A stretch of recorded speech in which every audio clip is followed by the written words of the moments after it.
¿Cómo ha estado Marco Tulio? ¿Cómo te ha ido? ¿Aló?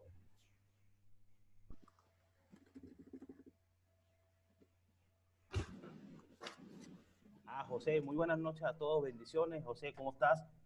Bien, Bienvenido adiós. a este mundo del tenis de mesa. Gracias por aceptar esta invitación. Con todo el gusto. Usted sabe muy bien que en eso estamos, trabajándole a esta parte interesante, deporte muy apasionante, muy bueno para hacer todo lo que hemos pensado en la investigación. Buenas Mujeres, noches. buenas Bueno, noches, disculpa. Bienvenidos todos al cuarto día de capacitación del segundo Seminario Internacional para Entrenadores de Tenis de Mesa, realizado por la Federación Ecuatoriana de Tenis de Mesa y con el aval de la Unión Latinoamericana de Tenis de Mesa y el Comité Olímpico Ecuatoriano. Mi nombre es Nicole Smith, directora del Departamento de Educación de FETM, y a continuación brindaré información necesaria para el buen desarrollo del evento. Se recomienda ingresar a las capacitaciones por lo menos 15 minutos antes de la hora establecida. La plataforma deberá estar abierta minutos antes de la hora establecida para evitar cualquier eventualidad. Por respeto a los ponentes, se sugiere mantener la cámara encendida durante toda la exposición. Se deberá mantener el micrófono apagado durante la capacitación hasta que exista autorización del expositor o moderador. Es esencial respetar el tiempo de capacitación.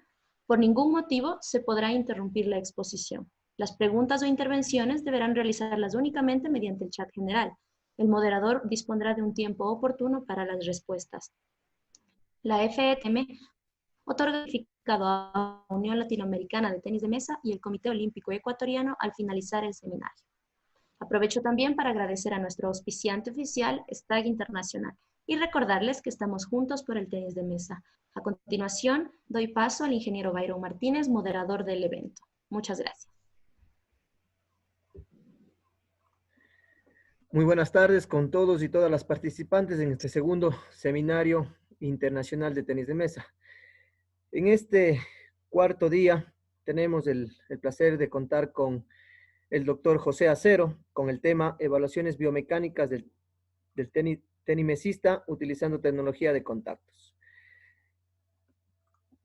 El doctor Acero tiene una gran trayectoria siendo investigador y en todas las áreas de las ciencias aplicadas al deporte, con gran trayectoria, siendo profesor investigador de la Universidad de Posgrado de Orden Nacional e Internacional, científico invitado a centros nacionales e internacionales de investigación y desarrollo en biomecánica aplicada, autor más de 170 artículos y 6 libros a nivel regional, nacional e internacional. A continuación voy a dar la palabra para que el día de hoy nos honre con su ponencia. Doctor Acero, muy bienvenido a este día de capacitaciones, siempre pensando en el desarrollo del tenis de mesa a nivel latinoamericano, americano y mundial, siempre con la capacitación de nuestros entrenadores. Le doy la palabra, doctor, bienvenido.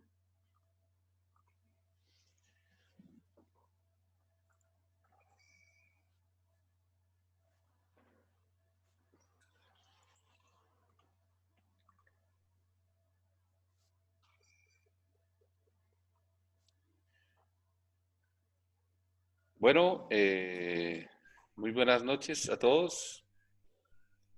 Agradezco el privilegio de poder estar dirigiéndome a ustedes, la Federación Ecuatoriana de Tenis de Mesa,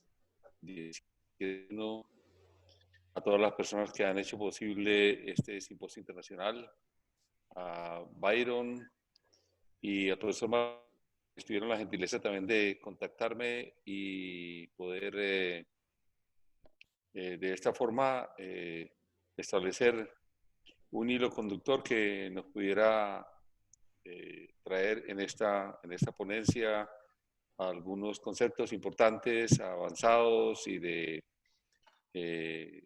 gran dirección hacia el avance del tenis de mesa. En este momento, pues, estoy, para quienes no me conocen, soy el director científico del Instituto de Investigaciones y Soluciones Biomecánicas, ubicado en Cali, Colombia. He tenido el privilegio de poder estudiar en universidades americanas a niveles de posgrados y, de hecho, una de mis metas específicas fue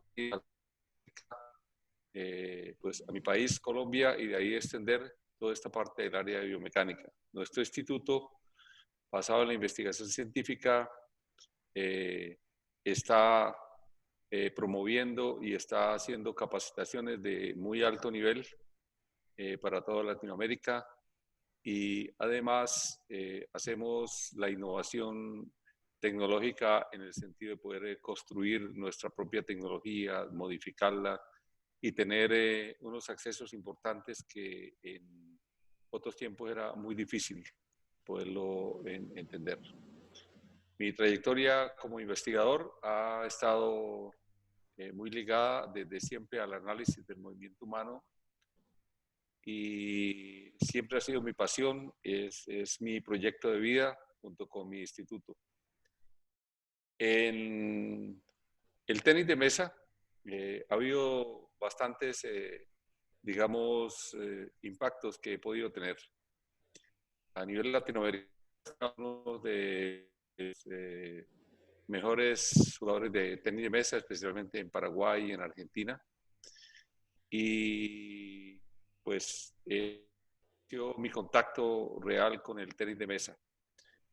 Pues tengo otras especialidades deportivas con las cuales me he, digamos, unido. Todo ha sido producto de las circunstancias un poco y también de la facilidad que hay para hacer este tipo de investigación.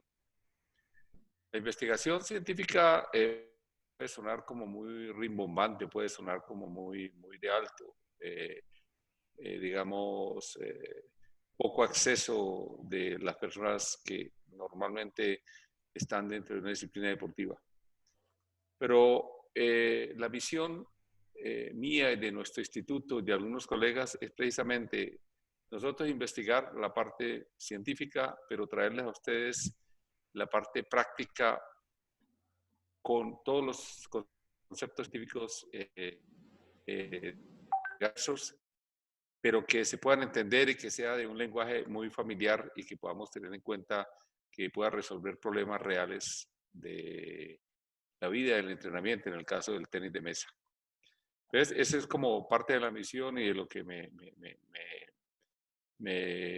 rodea para poder estar haciendo este tipo de charlas.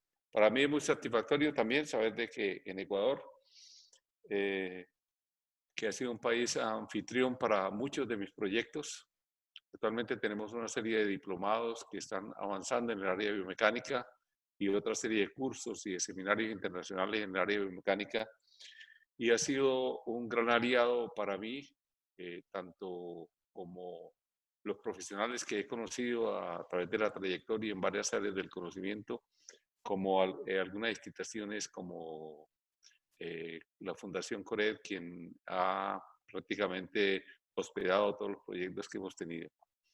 Y ha sido una plataforma interesante para poder, digamos, extender esto que yo he denominado la cultura biomecánica en los...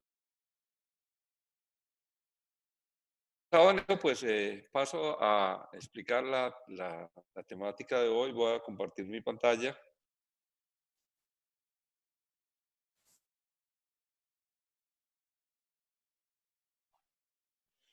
Muy bien, nos vamos a referir a una serie de evaluaciones biomecánicas que se aplican en el jugador de tenis de mesa utilizando una tecnología que se llama tecnología de contactos, que es muy interesante. Pues debo destacar también que en los últimos tiempos, junto al profesor Marcos Gómez, hemos ido avanzando notablemente en la creación de test y en la aplicación de varios tipos de tecnología dedicados al tenis de mesa. Trabajando de la mano, nuestro instituto ha colaborado muchísimo personalmente también, y él también con su conocimiento, como biomecánico y también como entrenador de tenis de mesa, pues hemos ido ahondando esa parte. Ha sido un esfuerzo bastante interesante que la vida nos ha permitido trabajar en ese momento.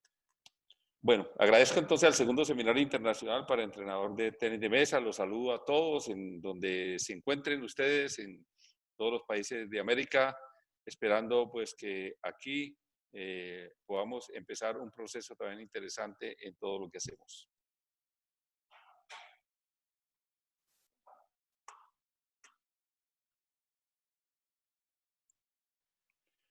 Como ya lo hablé, esas son las direcciones en mi instituto de investigaciones para quienes estén interesados en podernos contactar para cualquiera de los eventos importantes. Vamos primero que todo a ver algo muy interesante, y es que a veces el área de biomecánica, y sobre todo como se ha venido extendiendo y como se ha venido haciendo tradicionalmente en nuestros países, se habla de que es la aplicación de la física al movimiento, en el caso del deporte, a la técnica deportiva.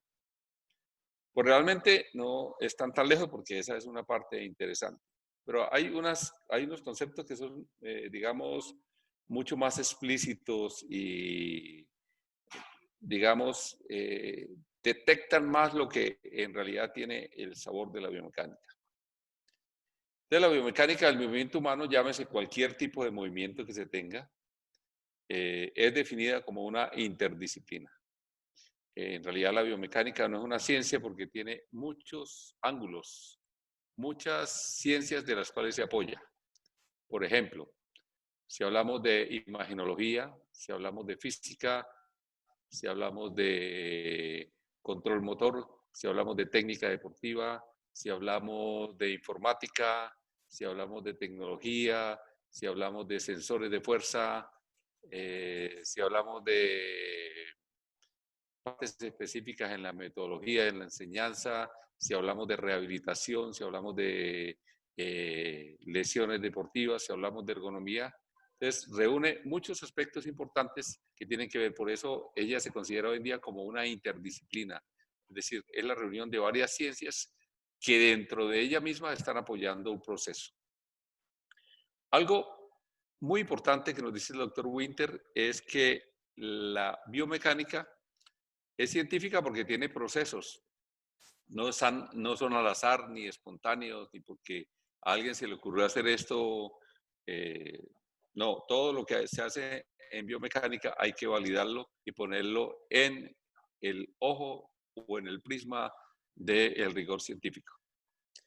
Pero lo importante, y vean ustedes una palabra con la cual se inicia este concepto, y es que mide. Cuando dice la palabra medir, quiere decir cuantificar, quiere decir asignar una serie de números, una serie de magnitudes que están implícitas dentro de esto. No es el término me parece, o creo, o puede ser, o no.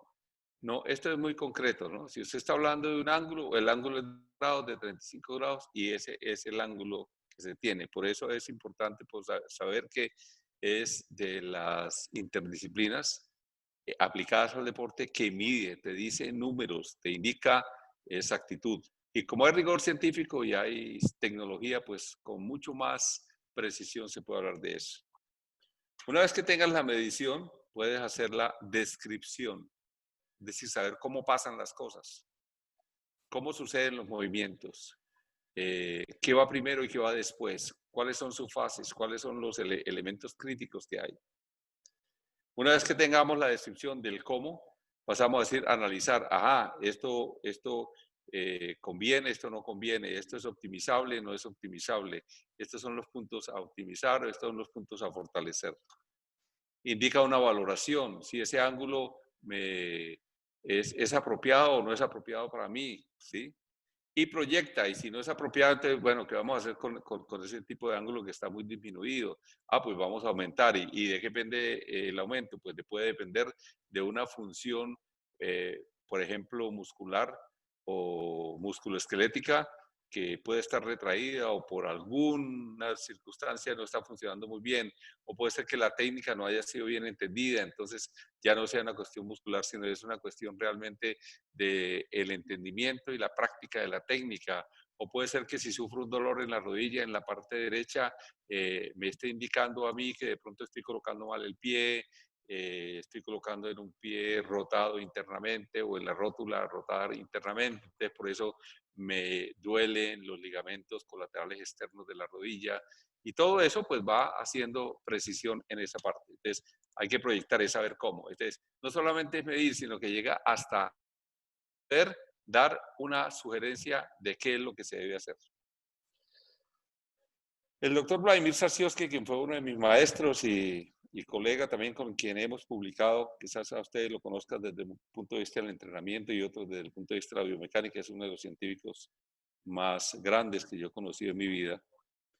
Indica que es una ciencia que estudia el movimiento mecánico en sistemas vivos y particular el movimiento del sistema locomotor del cuerpo humano como algo muy general. Veamos aquí esa explicación un poquito sobre este pequeño video que tenemos acá.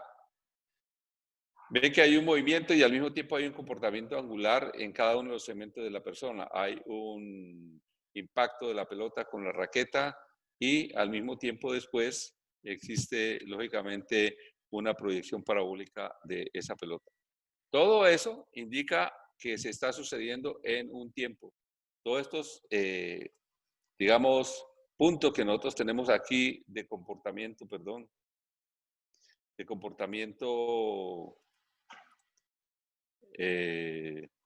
angular y de posiciones establecidas y de longitudes, pueden ser dadas específicamente. No es que me parece que de 1 metro o menos de 1 metro, no, tiene que, nosotros tenemos nuestros ángulos y nuestras anchuras y nuestras longitudes y todo lo que hablemos de espacio, tiempo y velocidad, lo debemos hacer optimizado en nosotros mismos para que se pueda ser una persona o un deportista mucho mejor. Bueno, eso para darles un ejemplo sobre esa parte. Hay otra explicación del doctor Hay que dice que la biomecánica es una ciencia que examina las fuerzas actuando sobre y en una estructura biológica y los efectos que producen dicha fuerza. Fíjense que no solamente estamos haciendo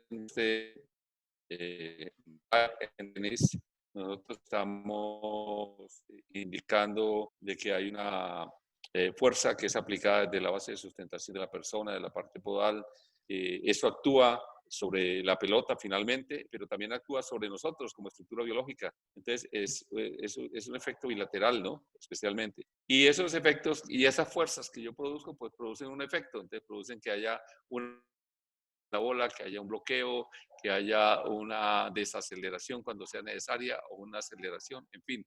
Todo eso del movimiento va amparando esos, digamos, recorridos que hace el cuerpo humano dentro de la parte cinemática. Pero aquí en el movimiento hay cosas muy interesantes que hay que conocer. Primero que hay que ver que en biomecánica se debe entender de que hay una estructura biológica actuando, ¿sí? Nuestro cuerpo, nuestros instrumentos, el piso, todo son estructuras que van actuando en nosotros mismos. Quizás nosotros por el diario no nos damos cuenta, pero eso es una actuación que es importante poderlo analizar. Lógicamente a eso se le hace unos análisis mecánicos, como lo vimos anteriormente, una serie de ángulos específicamente, de velocidades, de aceleraciones, de desaceleraciones. Y sobre todo, algo muy importante que se olvida la gente es que en biomecánica hay que hacer cálculos y hay que entender, hay que hacer magnitudes, sino que hay que entender el movimiento muy bien. Si no se entiende el movimiento, por más de que yo tenga los mejores cálculos, la mejor tecnología del mundo, el mejor fundamento, si yo no entiendo el movimiento, estoy perdido porque no sé cuál es la efectividad del movimiento, no sé para qué sirve este movimiento, no sé cómo llegar a poder producir una optimización del movimiento. La estructura biológica, nuestro cuerpo. Por otro lado, las leyes físicas que actúan sobre esa cantidad de técnicas que se utilizan, por ejemplo, en el tenis de mesa. Y segundo, Cada una de esas técnicas debe tener un cuidado especial porque se hacen en forma diferente y tienen objetivos totalmente diferentes. Hay un principio importante que en biomecánica se debe seguir para poder sacar magnitudes, datos y números precisos. Es el principio de la confiabilidad. Este señor, Nikolai Bernstein, en el año 1930, estamos hablando hace 2 siglos, 1930, de la época rusa en la cual se vivió una teorización de muchas cosas y lograron avanzar tanto. En ese entonces, él dijo, el primer prerequisito para cualquier estudio del movimiento humano es tener métodos confiables de medición. Si yo no tengo medición, si sigo midiendo con mi ojo, que puede estar muy educado, pero el ojo no fue hecho para medir, el ojo fue hecho para otros elementos dentro del ser humano. Pero la tecnología que la hizo el ser humano sí es hecha para poder hacer este tipo de mediciones. Entonces, si tengo métodos confiables, lo puedo realizar. Fíjese esa imagen que tiene ahí él en el año 1930 estudiando un pianista con una serie de voltímetros ubicados en sus manos, en las espaldas y en los músculos mayores. En nada se diferencia de lo de hoy, quizás la tecnología, pero la intención es la misma, es decir, medir con tecnología y con principios y con protocolos científicos. Bueno, dentro de esa tecnología que se puede aplicar al tenis de mesa, existe una gran gama en el área biomecánica que se ha desarrollado bastante en eso. Existe la gama de la antropometría biomecánica, la captura de movimiento estático, la captura de movimiento, digamos, dinámica, las plataformas de contacto, los dinamómetros, las plataformas de fuerza, las celdas de carga, los encoders lineales, rotatorios y friccionales, las plataformas presionométricas, plataformas de reacción, acelerómetros, electrogonómetros, electromiografía superficial, fotogrametría, fotocelda, bioimpedancia y GPS, posicionamiento global. Todo eso hace falta de un menú importante en el área biomecánica. O sea que es bastante amplio para poder hacer medición. Y todo puede ser aplicable al tenis de mesa, indudablemente. Solo que hay que saber para qué estamos aplicando la tecnología y para qué tipo de estudios o para qué avances podemos hacer. De todas esas, yo me voy a dedicar a hablar hoy de algo muy importante, que son las plataformas de contacto. Ustedes ampliamente lo pueden haber conocido, si no, hoy van a enterarse de qué se trata. Bueno, yendo a la pregunta, y ya que mencioné la plataforma de contacto, ¿qué es un sistema de evaluación biomecánica por tecnología de contactos? Un CEP-TC. ¿Qué es? Voy a explicarlo de una vez para que aquellos que no conocen y aquellos que la han visto pero no conocen en esencia lo puedan hacer. Es un instrumento mixto, es decir, tiene varios componentes, que utiliza un sistema de medición, es un hardware, y de gestión de los datos, un software, para determinar el tiempo en forma precisa y objetiva, y de allí calcular variables cinemáticas directamente, e inferir, es decir, no mediciones directas, pero sí se pueden inferir algunas cinéticas, como en el caso de la potencia y otros factores como los estados de rigidez, durante diferentes condiciones de la capacidad de salto y algunas actividades de locomoción, que es muy importante. Y aquí estamos empezando a introducir el salto porque es un aspecto importante. La primera pregunta que ustedes se deben decir, bueno, pero ¿cuándo hemos visto que un jugador de tenis de mesa salta?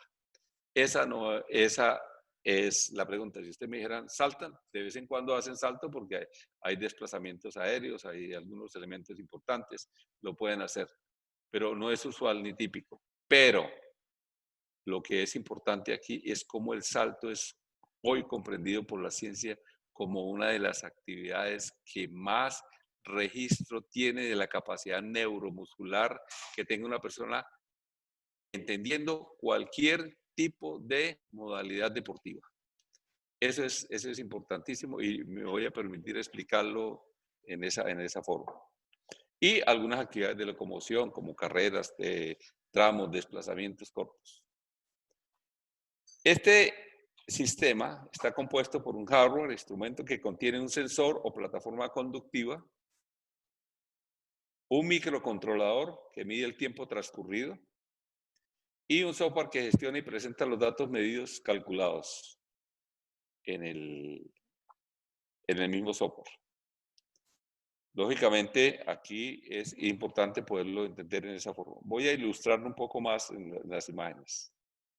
Entonces, por un lado tenemos nosotros el sensor de contacto plataforma conductiva, que son una serie de puertas y compuertas que se abren y se cierran al contacto, ¿sí? Pero que eso lleva un material dieléctrico, que es el que da la señal a una unidad electrónica, que es la unidad inteligente de la plataforma, que va usualmente, generalmente es externa a esta parte. Él, dentro de sí, tiene un software que es el que permite empezar a accionar un cronómetro y el que permite que esa señal pueda ser recibida y bloqueada también en alguna parte. Después de que eso está ahí, inmediatamente, por las leyes de sensibilidad y trayectoria de ese potencial dieléctrico que se genera al contacto, se pasa a un software de gestión. Entonces tiene tres componentes: el sensor, el microcontrolador y el software de gestión, específicamente hablando. ¿Cómo opera la plataforma? Eso es muy interesante poderlo ver, ya no solamente desde el punto de vista de la acción, sino también de los cálculos de mediciones, desde pasado de mediciones directas.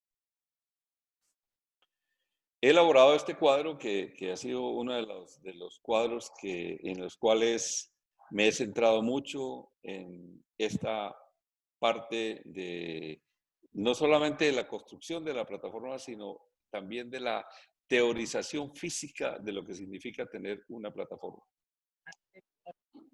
Si nosotros estamos sobre una plataforma de contacto, aquí vemos el microcontrolador. El software hace lo demás. El software hace todo este tipo de, digamos, de cálculos. Pero si estoy encima de la plataforma, yo tengo oprimido los contactos. Es decir, ahí están, en cierta forma, bloqueados los contactos. Una vez que yo salto, cuando salte en cualquiera de los diferentes tipos estandarizados internacionales que hay, una vez que yo salto, yo libero ese contacto e inmediatamente la plataforma se pone en acción para poder calcular el tiempo, específicamente que lo determina el controlador. Todo eso está dado por una señal electrónica que va aquí al microcontrolador. Y entonces, de aquí, nosotros saltamos hasta el máximo que podamos, ¿sí? Regresamos y caemos, y cuando caemos volvemos a accionar el bloqueo de la plataforma. ¿Cómo lo accionamos? Pues simplemente porque el contacto hace el bloqueo. El contacto no deja pasar, digamos, más señalización dieléctrica. En la una lo abre y en la otra lo cierra. Entonces, así se calcula el tiempo directamente. Es un sensor que hace cálculos en y 10 milésimas de segundo. O sea, es muy exacto, demasiado exacto, ¿sí? Entonces, para hacer esto, pues yo necesito calcular una velocidad inicial de despegue, saber con cuánta velocidad, a mayor velocidad de despegue, mayor es el tiempo de vuelo y mayor, por lo tanto, es la distancia vertical, que en últimas es lo que nos interesa, saber cuál fue la distancia vertical recorrida. Entonces, aquí está la forma de calcular la velocidad inicial. Todo esto que les estoy hablando aquí hace parte de una parte de la física de la dinámica que se llama trayectorias parabólicas. Y más exactamente, no solamente la parábola que tiene un componente horizontal alto, sino el que tiene un componente vertical. Eso se llama caída de los cuerpos libres. Entonces, ahí funciona en esa parte. Una vez que tengo yo la velocidad inicial y llego hasta el punto máximo, pues ya la plataforma y el software, quien ha tenido la información del tiempo, me permite calcular cuál fue la distancia vertical que yo salté. Puedo utilizar cualquiera de estas dos ecuaciones, en las cuales tiene que ver mucho con la gravedad. La gravedad, cuando yo voy en ascenso, ¿qué hace la gravedad? Atraerme, es negativa para mí, me atrae, no me deja subir, no me deja subir. Y cuando estoy hacia abajo es positiva, me va a estrellar contra el piso, pero lógicamente nosotros por toda nuestra atenuación musculoesquelética, pues no pertenecemos a eso y lógicamente hacemos una absorción del movimiento. Aquí se calcula en forma cinemática la distancia vertical que este despegue llega hasta arriba y nuevamente el nuevo contacto tiene en esa parte. Luego es muy exacto dentro de todos los términos específicos para ver. De esos cálculos de distancia, pues yo puedo sacar muchas cosas, porque aquí solamente también puedo tener el tiempo de vuelo y el tiempo de contacto y puedo derivar otra serie de cosas. Otros cálculos que se hacen también dentro del mismo software es ver cómo yo puedo evaluar la potencia en forma indirecta. Indirecta quiere decir que basado en algunas ecuaciones desde este punto de vista, algunos números que me da estas ecuaciones, yo puedo calcular la potencia en vatios, multiplicando la masa por la gravedad, por la altura saltada, por el tiempo de impulsión. Y puedo sacar esto. Y últimamente también estamos trabajando sobre el esquema de rigidez corporal, que es algo supremamente importante en la parte deportiva. Entonces, este esquema es muy interesante que ustedes lo puedan comprender para saber cómo intrínsecamente la plataforma funciona y saber que tienen un instrumento que, aunque es sencillo de ver, no tiene tan alto costo como tiene otros instrumentos biomecánicos, le presta a usted un servicio, mejor dicho, bastante importante. Son más de 686 variables que nosotros hemos contabilizado que se pueden medir con este tipo de plataforma, con este instrumento. Entonces, basado en eso y dada la trayectoria que yo tenía, pues nosotros utilizamos varios tipos de plataforma al principio. Utilizamos la Axon Argentina, la ProJam uruguaya. Yo construí una plataforma cuando estuve en el laboratorio de Alemania, construí otra en Estados Unidos y así fui construyendo. Hasta que se me dio el momento que en Colombia, con material hecho en Colombia, con ingeniería colombiana, con todo esto, pudimos construir nuestra propia plataforma BioSaltus. Es una plataforma bastante interesante que tiene unas características únicas que quizás no tengan otras plataformas en el mundo. En el mundo hay en la mejor forma. Entonces, les presento acá nuestra plataforma que pues tiene el sensor, la unidad, digamos, inteligente, los sensores. Tiene también fuera de eso un reactómetro que ahora lo vamos a ver funcionando y en fin, opera en una forma muy interesante. La plataforma, ya en el software, usted puede tener la opción de, en el modo puede evaluar saltos sencillos o saltos repetitivos, que es algo importante, de los cuales nosotros nos hemos apropiado para hacer algunos, digamos, trabajos científicos en el área de tenis de mesa. Y usted puede hacer también algunas carreras simples y encontramos, los cuales son medidos sabiendo cómo usted diseña y configura una plataforma o dos plataformas seriadas, o sea, interconectadas. Y todo esto que ven ustedes acá en el menú que ustedes ven aquí es la serie de cálculos que se pueden tener: tiempo de contacto, tiempo de vuelo, la altura de vuelo, la potencia, la rigidez, la velocidad inicial, el ángulo y el grado de algo que es muy importante para el tenis de mesa, que es la relación tiempo de vuelo y tiempo de contacto. ¿Sí? Es muy importante poderlo tener en cuenta en esa parte. Aquí pues vemos como más de cerca este tipo de variables que se pueden obtener. Únicamente nosotros teniendo estos tiempos de contacto que, como ven aquí, mire la precisión con que se trabaja estamos hablando de 485 milésimas de segundo en un tiempo de contacto contra un tiempo de vuelo de 4.12. Entonces, todo eso es importante poder hacerlo. Se calcula la potencia, la rigidez y la velocidad inicial y el índice Q. Bueno, explicado ya esa parte que me pareció a mí importante poder introducirla, voy ahora a dirigirme a ustedes con referencia a una serie de aplicaciones en el tenis de mesa directamente. Son básicamente 5 aplicaciones. Una que es el déficit bilateral y lateral. Cada una de esas las voy a explicar después. El test de reactividad a la fuerza explosiva. El tiempo de reacción-acción con 2 grados de libertad. El test de resistencia a la potencia. Y la reacción-acción podal con 4 GDL. De ellos, ya tenemos implementados con el profesor Marcos, tenemos implementados la mayoría de estas aplicaciones específicamente. Y nos están dando unos resultados bastante interesantes y sobre todo que estamos midiendo con mucha exactitud y estamos pudiendo correlacionar datos específicos con base a la importancia que tienen estas dietas. Esto estamos hablando de que hay una novedad e una innovación bastante interesante en este sentido. Hablemos del primero. Déficit bilateral, DBL. El DBL es conceptuado en forma general como el reporte de producción menor de la fuerza en la acción muscular bilateral máxima en comparación con la suma de las acciones unilaterales máximas.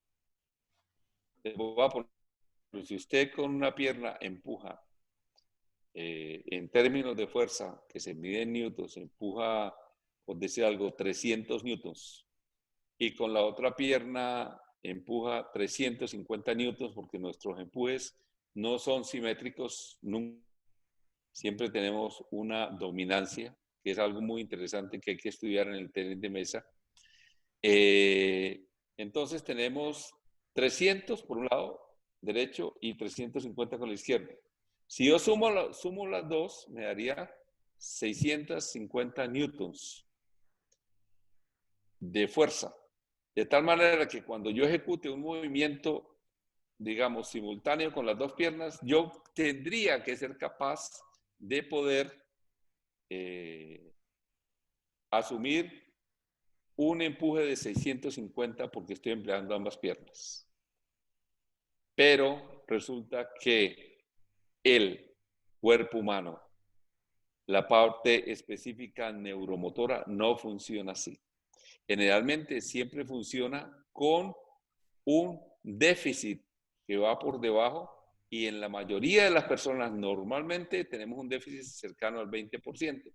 O sea, usted a esos 650 newtons que tiene en sumatoria de las dos acciones unilaterales, les tiene que deducir el 20% y eso es lo que usted sería capaz de hacer en fuerza explosiva con las dos piernas en el sentido bilateral simultáneo. Eso es lo que es un déficit bilateral. Algo muy interesante que hemos venido desarrollando en esta parte y en otros deportes y que ha dado un resultado interesante y voy a explicar por qué es importante. A partir de esto, también hay otro déficit, que es el déficit lateral, que a veces se confunde con el déficit bilateral.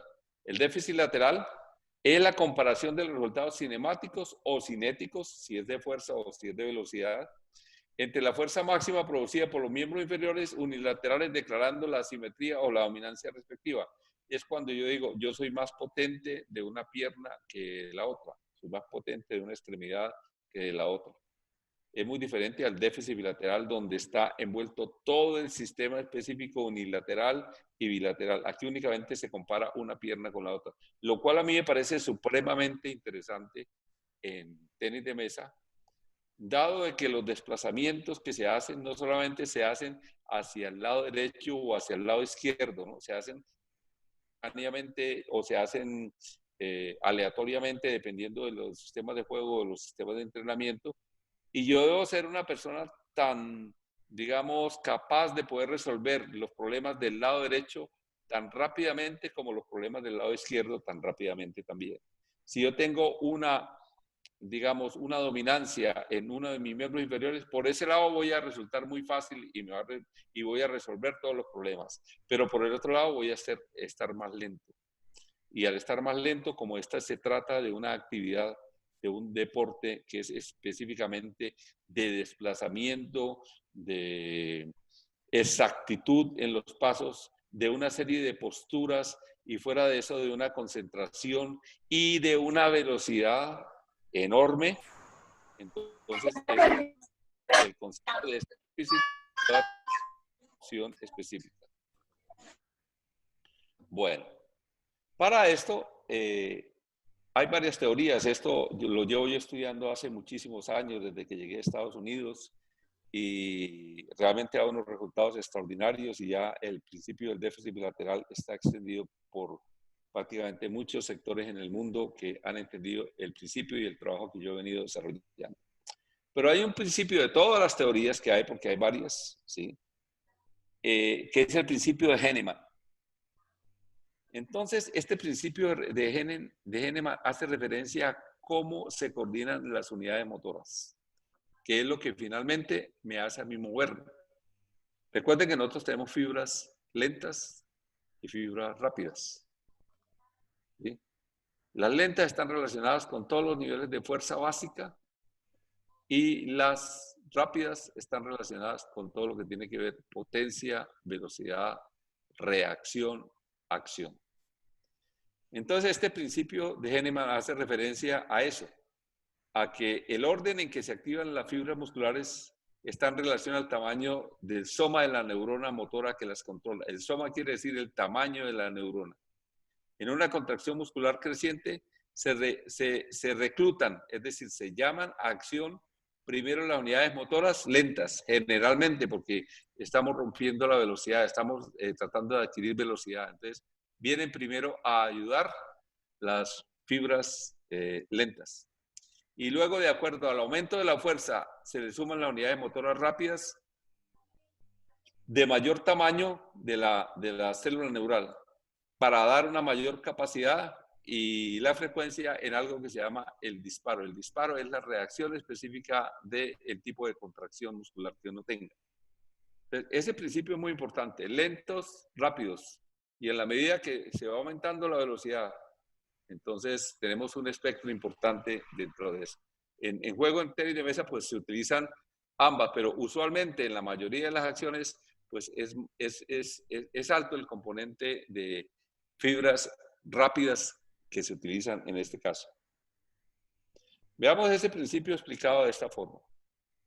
Por un lado tenemos el porcentaje de la fuerza máxima, el porcentaje de la velocidad y el porcentaje de utilización de las fibras. Va desde 0 hasta 100. Y el porcentaje de utilización va hacia arriba en la coordenada de la Y, desde 0 hasta arriba.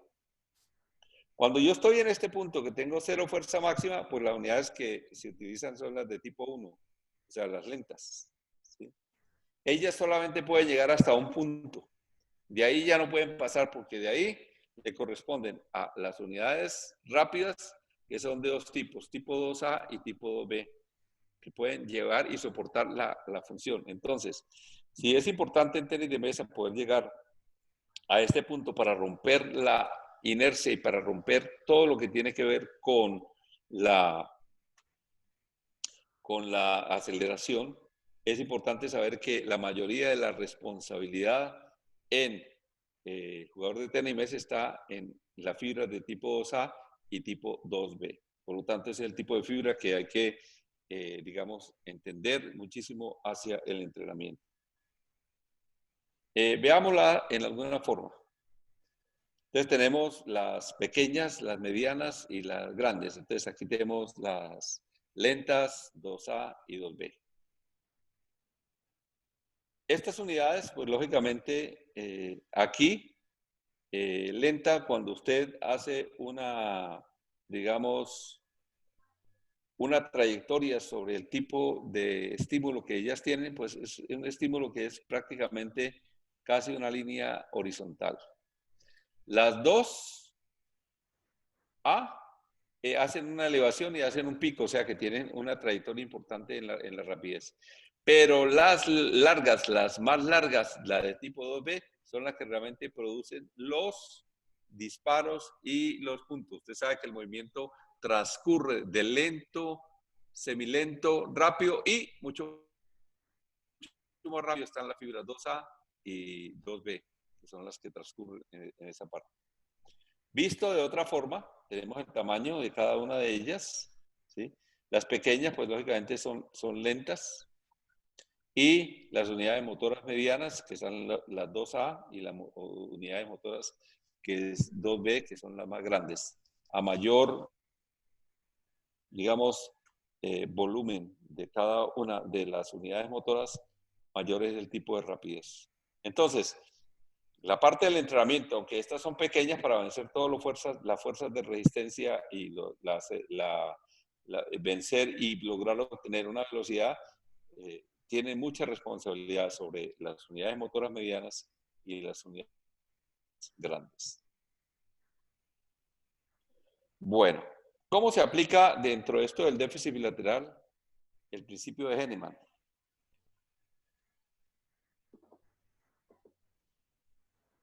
Por un lado, cuando aparece el movimiento, aparecen las fibras lentas.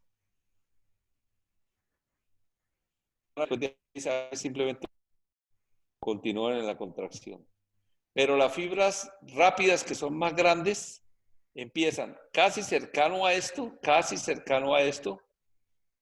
a realizar un ascenso, y probablemente esta curva vaya mucho más arriba que esta. En las acciones unilaterales,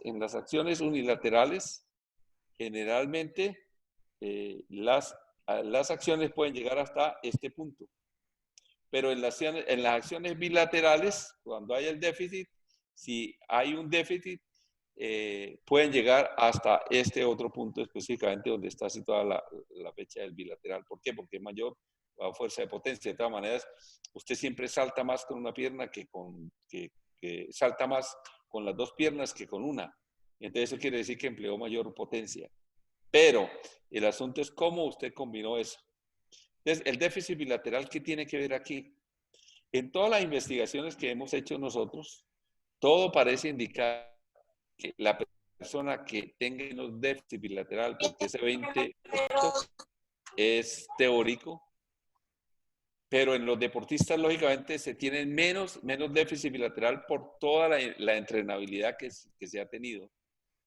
Y al tener menos déficit bilateral, estos dos puntos importantes, donde empiezan las unidades rápidas y donde empiezan las pequeñas, se unen.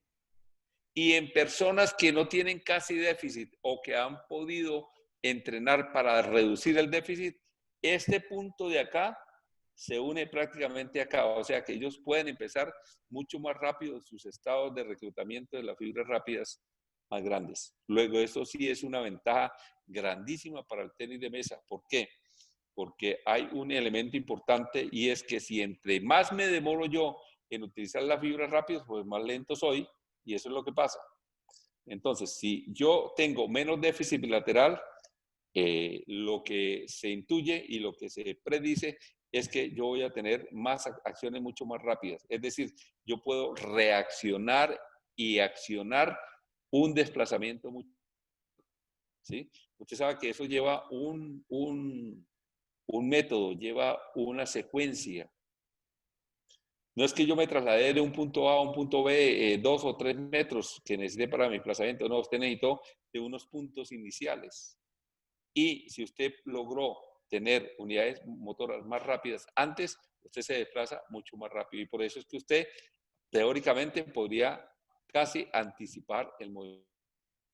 Un muy buen estado del déficit bilateral, es decir, que tenga menos déficit bilateral. Por eso es la importancia de este test tan importante Bueno,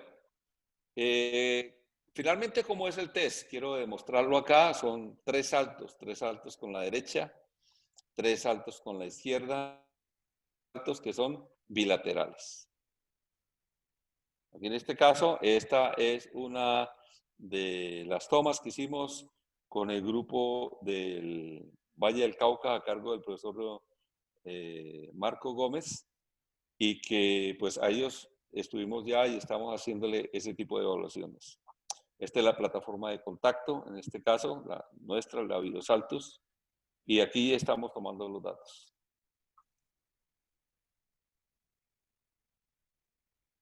Entonces, él salta con su pierna derecha al máximo. No estamos diciendo que sea un salto exigente como lo hace el saltador de alto, no. Es lo que la capacidad pueda hacer. Todo está de acuerdo a la misma capacidad. Entonces, se hacen 3 saltos. Aquí voy a presentar a otra persona, un niño, que también lo estamos haciendo en niños y jóvenes, en el grupo ya de élite.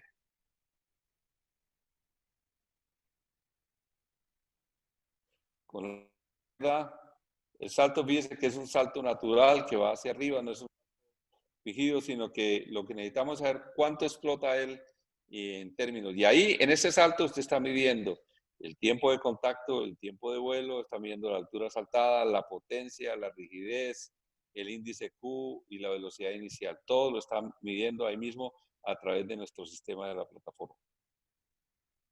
Bueno, veamos un ejemplo. Este chico saltó con la derecha 12, 10 y 13 en los saltos. En el unipodal izquierdo 12 y 13. Luego esto nos indica que en el derecho el mejor fue de 13 y en el izquierdo fue de 14. Prácticamente no existe mucha diferencia entre el derecho y el izquierdo. Luego es una persona que es armónica o balanceada. Pero en el bipodal esta persona saltó un mejor de 31,045, lo cual implica que él, en el resultado del déficit, que es un porcentaje específico de 7.9, tiene un fallo lateral. O sea que esta persona que encontramos aquí tiene sus fibras rojas muy cercanas a la actuación de las fibras lentas. Es un talento inmediato para poder hacer todos estos elementos. Y como lo estamos midiendo en varios tests, pues esto tiene mucha relación específica con cada uno de ellos para saber esta parte. Posiblemente esta persona en su forma puede desplazarse hacia el lado derecho e izquierdo muy bien y puede desplazarse a una gran velocidad, porque es un facilitador bilateral. No tiene el 20%, dice que estamos en un 7-9%. Veamos la tabla en la cual es la facilitación. Estas son tablas que hemos generado nosotros después de haber estudiado gran cantidad de deportistas, jóvenes, niños, adultos, mayores dentro de esto. Tablas muy hechas en Latinoamérica para el mundo y hemos pues en esa forma podido tener una posibilidad de que exista este sistema de evaluación. Bueno, eso es en cuanto al test del déficit bilateral. Es un test sencillo, hay que tener la plataforma, 3 saltos, la derecha, izquierda, y usted cataloga el déficit bilateral y el déficit. Y ahí tienes un elemento muy importante. Si la persona es muy lenta, tenga la plena seguridad que el déficit va a salir muy alto, mayor del 20%. Hemos tenido déficit de 25 o 30%. Bueno, en algunos deportistas. El segundo test de reactividad se llama test de reactividad a la fuerza explosiva por 15 segundos. Y nos dice que es la resistencia que tengo a la fuerza que no es manifestación como tal, equivalente a la fuerza máxima o a la fuerza explosiva, sino la capacidad de mantener un pico de fuerza y una producción de fuerza concreta en tiempo de 15 segundos. O sea, yo estoy saltando continuamente encima de la plataforma y veo en cada salto si mantuve el pico de fuerza o el pico de altura en lo mejor, o si sencillamente a los 8 segundos ya empecé a rebajar. Pero lo interesante fuera de eso, de este test como de reactividad a esa parte, es que aquí yo estoy viendo algo importante en cada salto cuando se hace continuo, salto continuo, y es que el tiempo de contacto y el tiempo de vuelo. Hay una ley específica determinada y es que si usted es muy potente, en el salto tiempo de contacto es mucho menor que el tiempo de vuelo. Y generalmente el tiempo de vuelo es 3 veces mayor que el tiempo de contacto. Es decir, si usted se eleva un una cifra bastante interesante, que sean 600 milésimas de segundo en un vuelo de ir y volver otra vez a la plataforma, y usted hizo un tiempo de contacto de 200, hay una relación de 3, lo cual implica que es menos y está en condiciones especiales. Esto es también lo que mide ese tipo de test. Vamos a verlo aquí actuando en una de las personas, que son saltos seguidos en la forma como ellos lo implementan. Y cada salto es medido en la forma como yo les indiqué en esa parte. Entonces, hay la condición especial de hacer toda esa medición de variables y una respuesta reactiva. Acuérdense que en tenis de mesa usted no hace un desplazamiento, hace muchos desplazamientos y todos a alta velocidad. Usted tiene que hacer reacción a ese tipo de cosas.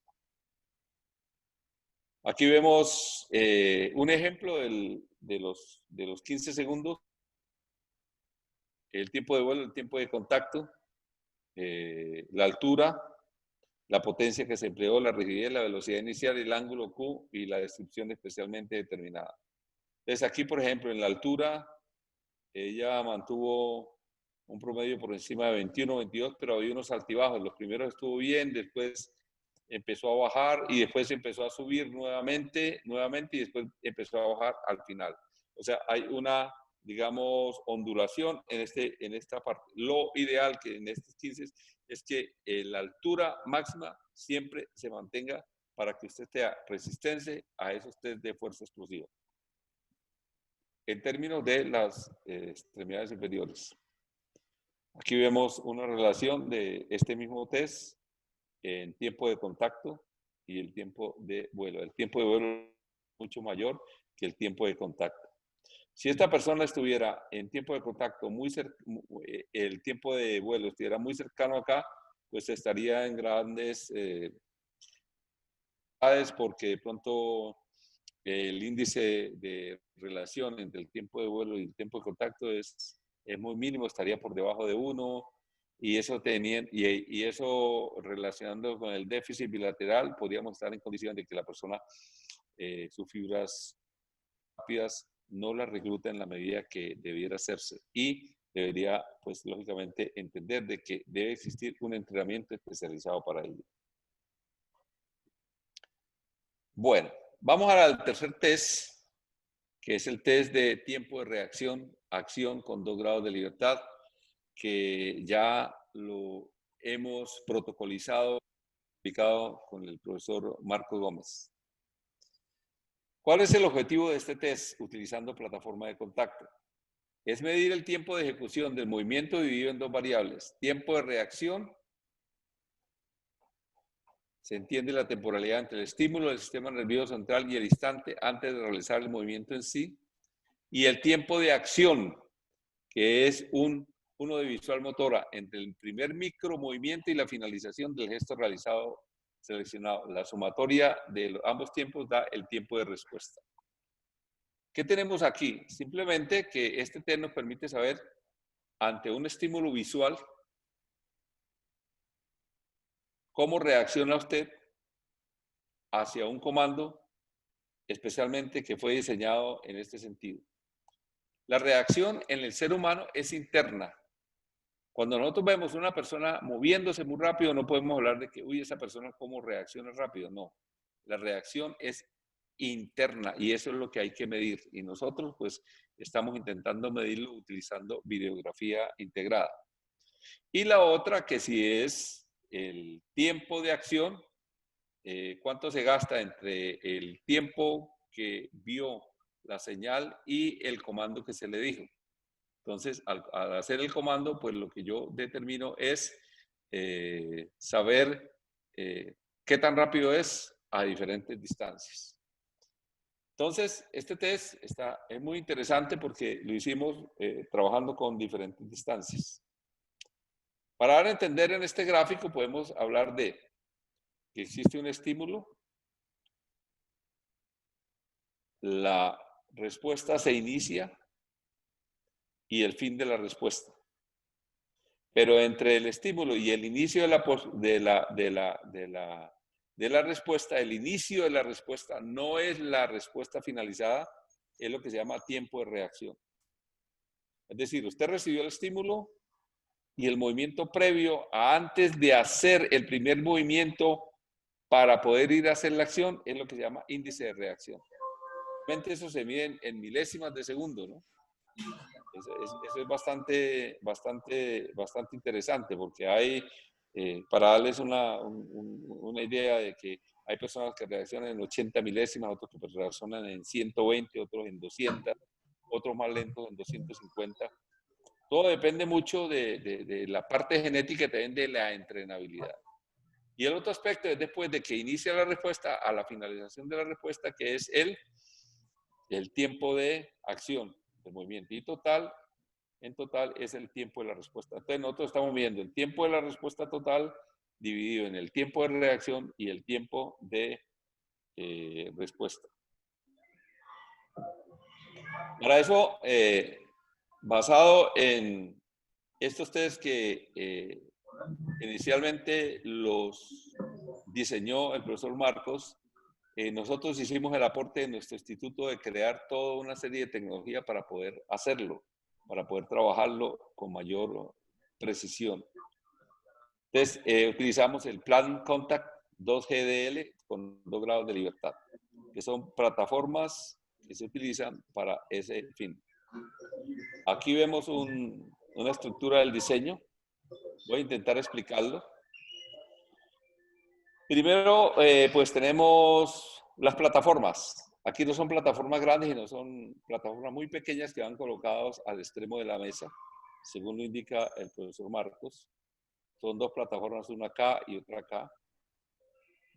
O sea, plataforma 1 y plataforma 2. Se utilizan 2 reactómetros, o sea, 2 formas de hacer la visualización de una señal para que cree el estímulo y a partir de que la persona pueda hacer el movimiento de venir a tocar las plataformas según corresponda en cada uno de estos reactómetros. Si es este, el del lado derecho, tendrá que venir aquí. Si es acá, venir aquí.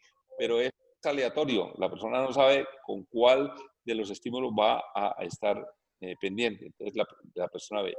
Fuera de eso, nosotros estamos filmando en el plano sagital, estamos filmando con una cámara a 240 cuadros por segundo.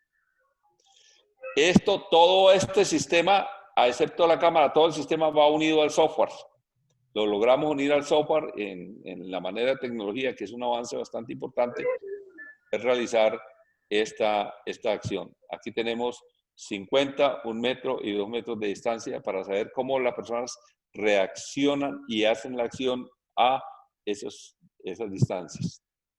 Vamos a ver un ejemplo.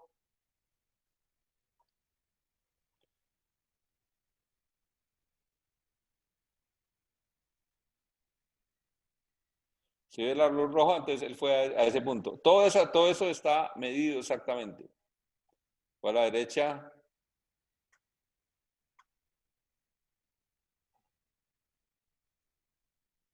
Ya pasa a otra instancia.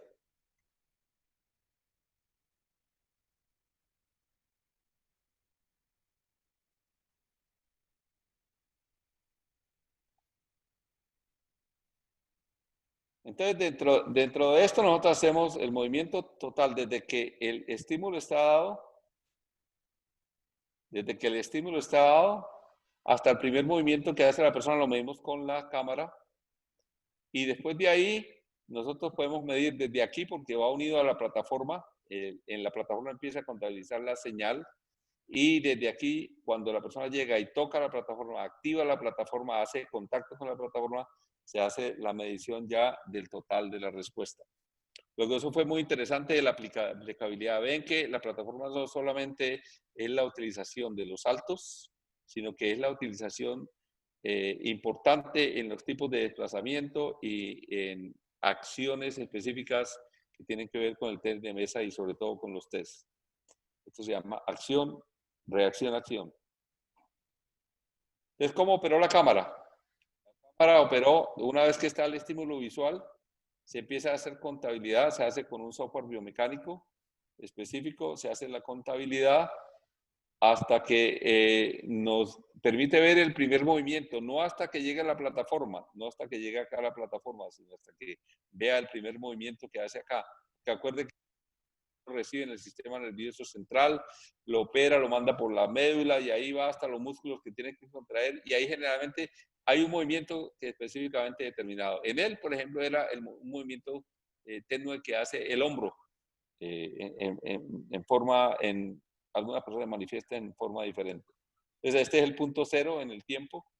Y ya cuando la persona hizo el movimiento, que fue el movimiento en el hombro específicamente determinado, ya transcurrieron 333 milésimas de segundo, que es considerada la velocidad de reacción de él. Lógicamente eso es entrenable y tiene la posibilidad de hacerlo, pero teniendo en cuenta estas magnitudes, estos números muy precisos, podemos tener esa posibilidad de hacerlo. Aquí vemos un cuadro del tiempo de reacción-acción en 1, 5 y 10 y 2 metros. ¿Sí? Cada uno con 3 oportunidades. Tiempo de reacción-acción, que es el tiempo total, ¿no? 8:24, 7:08. En la medida que fue transcurriendo, fue alejándose a 2 metros, pues lógicamente el tiempo de reacción-acción era mayor, dado de que pues la longitud de la llegada a la plataforma era siempre mayor. Pero aquí podemos trazar un elemento muy importante para cada uno de ellos. Fíjense, por ejemplo, como este, pues realmente como un descuido a 1 metro que utilizó 1.50, habiendo llevado 0.827 y 8.50. ¿Sí? De pronto un descuido o algo de interés. Y eso normalmente puede suceder en un partido de tenis de mesa. Bueno, el tiempo de respuesta. El tiempo de respuesta se mide, pues ya lógicamente con la plataforma y la llegada desde esta posición, de que se inicia, hasta la llegada al tiempo de respuesta. Eso directamente lo mide la plataforma. Desde el estímulo hasta que usted vuelve a tocar ahí, lo mide la plataforma directamente con mucha precisión. Aquí vemos unos datos de lo que hemos hecho. Reacción a 0, 5 a 1 a 2 metros y los tiempos de tacto y tiempos de vuelo, que en este caso son los importantes. Aquí también hay algo muy importante, que es que medimos la calidad del contacto, ¿sí? Es decir, si el contacto fue rápido o no fue rápido. Esa es la otra forma en la cual se puede hacer este tipo de valoraciones. Bueno, continuamos entonces con el test de resistencia a la potencia para el tenista de mesa. Un test de esfuerzo, ese es un test de esfuerzo de carácter glucolítico de 60 segundos, es 1 minuto, es de resistencia a la potencia. ¿Qué tanto usted puede resistir en 1 minuto una velocidad de su cuerpo y de su acción prolongada? Ubica el atleta en el centro de la mesa de tenis que mide 2.74. Debe realizar toques en cada lado extremo de la mesa con su mano raqueta preferente de juego. Se da una señal visual para iniciar el test, en este caso el reactómetro inicia el test, que lo está midiendo la plataforma también, y finaliza con otra señal que es el punto final del tiempo, que son los 60 segundos. Se mide temporalidad, qué tanto tiempo es en cada toque y en cada hemisferio y en cada, digamos, lateralidad que él tiene. La frecuencia de los toques, cada toque fue hecho en cuántas veces por segundo. La velocidad de los tramos, porque se parte siempre de un punto, entonces es fácil poderlo determinar la velocidad de los tramos. Y por captura y análisis de movimiento, al plano posterior se mide simultáneamente angulaciones, desplazamientos y estrategias coordinativas de los pasos laterales. Aquí pues organizamos de tal manera que también se pudiera utilizar la cámara. Para dar una explicación de entonces tenemos nosotros un solo reactómetro, que es el que le da la señal al jugador para que pueda iniciar. Está la plataforma 1 y está la plataforma 2 y el software. Entonces, él inicia, pues lógicamente por el lado que es preferente para él. Y de ahí hace la continuidad de sus toques, específicamente determinados. Se utiliza la cámara, ¿sí? Se utilizaron dos cámaras, una cámara que era sagital o lateral a la acción de la persona, y la vemos acá, y otra cámara que era frontal posterior a la acción de la persona para ver los tipos de estrategias y patrones motores que tenía en ese tipo de desplazamiento. Vamos a ver aquí un ejemplo del test.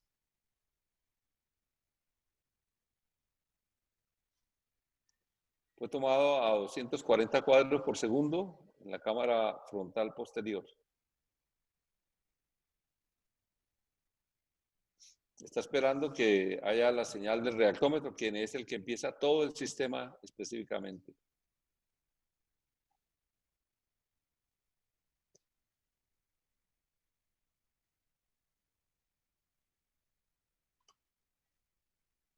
La necesidad lo hace a uno, y el profesor, pues, lógicamente, hacía este test con cronómetros, pero lógicamente es mucho más exacto con este tipo de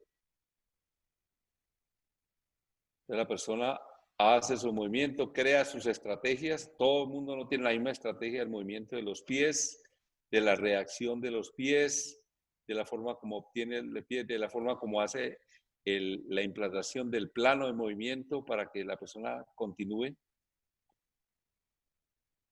Entonces ahí en cada toque de esos y en cada velocidad, en cada parte se va analizando la velocidad, el tiempo, todo exactamente. Y podemos saber si es más rápido para el lado derecho o si es más rápido para el lado izquierdo dentro de esto. Todo eso se puede determinar como tal.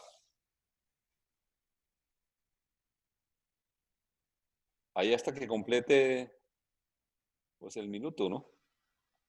Este es un test total. También podemos ver cómo la persona va bajando la frecuencia de su velocidad también en un movimiento específico. Ya sobre los minutos segundos 40 o los segundos 50, o si mantiene. Lo importante en el test de mesa es que el juego de hoy en día tiene esa característica, ¿no? De que hay mucha frecuencia en lo que se hace, y por lo tanto no se trata de una sola técnica, sino una frecuencia de técnica que va operando dependiendo de la alta velocidad con que se maneja digamos, el golpe y la raqueta y la misma pelota, la velocidad con que viaja la pelota. Bueno, esto es básicamente como voy a adelantarlo un poquito, pero ahí están contabilizados los 60 segundos. Todo eso va quedando en el software. Ustedes véanlo acá. En el software va quedando cada una de las velocidades específicamente de las acciones que se hizo y el conteo específicamente determinado. Fíjense cómo esta persona aquí, por ejemplo, en este análisis de acá, de los cuadros se mantuvo y ya llegó el momento de los 40 segundos que empezó a bajar. Eso se trata de que él de pronto para eventos donde hay una alta frecuencia más prolongada, pues de pronto ya va a afectarlo la fatiga. Pero también aquí estamos viendo una serie de movimientos importantes que son los que nos hacen mantener. Ojalá que él pudiera mantener todo esto en una técnica, sería extraordinario. Y eso creo que es lo que hacen los grandes del mundo. También para hacer la medición, pues lógicamente nosotros tenemos acá una serie de software biomecánicos que nos permiten trabajar en las distancias entre cada uno de ellos y los tiempos y los patrones de movimiento que sigue cada uno de ellos para hacer esa parte. Bueno, vamos para el otro test, que es una velocidad de reacción podal en 4 grados de libertad, plano sagital APP o PA. Esto sí que también es muy interesante, lo estamos pues, ya lo he puesto en práctica en varios deportes, pero ya estamos por implementarlo también en el test de mesa, pero quería que ustedes lo pudieran ver y podérselos compartir.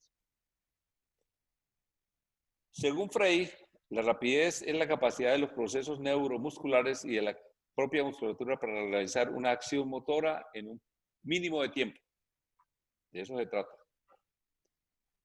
Martín Acero ha indicado que la la define como aquella característica que permite mover rápidamente, libre de sobrecarga, uno o más elementos del cuerpo. Muy rápidamente. La idea aquí es la potencia. Dentro de la rapidez hay que distinguir dos aspectos que juntos configuran lo que Sarsiowski en el año 89 nos indica en el tiempo de ejecución. Se indica que el tiempo de reacción, que existe un tiempo de reacción motora y la velocidad de un movimiento simple. Voy a entrar a explicar eso en profundidad porque de aquí depende muchísimo los resultados. Cuando uno saca un dato, no lo saca por sacarlo, sino porque tiene un sustento científico que es el que le establece a uno la posibilidad de hacer un análisis y sobre todo saber si es aplicable o no a una actividad, o en este caso al tenis de mesa. Según Sarsiowski, el tiempo de reacción simple, aunque ya lo explicamos anteriormente un poquito en el primer que hicimos sobre 0,50, 1 y 2 metros, nos indica que el tiempo de reacción simple es aquel que separa una excitación sensorial de una respuesta motriz que el sujeto ya conoce de antemano. El test de reacción simple implica una respuesta única a un estímulo ya conocido. El ejemplo más sencillo es la respuesta al disparo del juez de salida en una prueba de velocidad.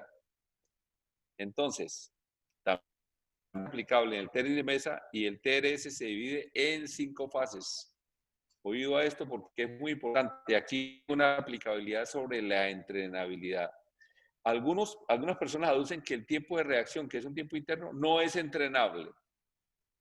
Y yo les vengo a decir que hay grandes novedades porque algunas partes de eso sí son entrenables y dado ya por los avances de la ciencia en control motor.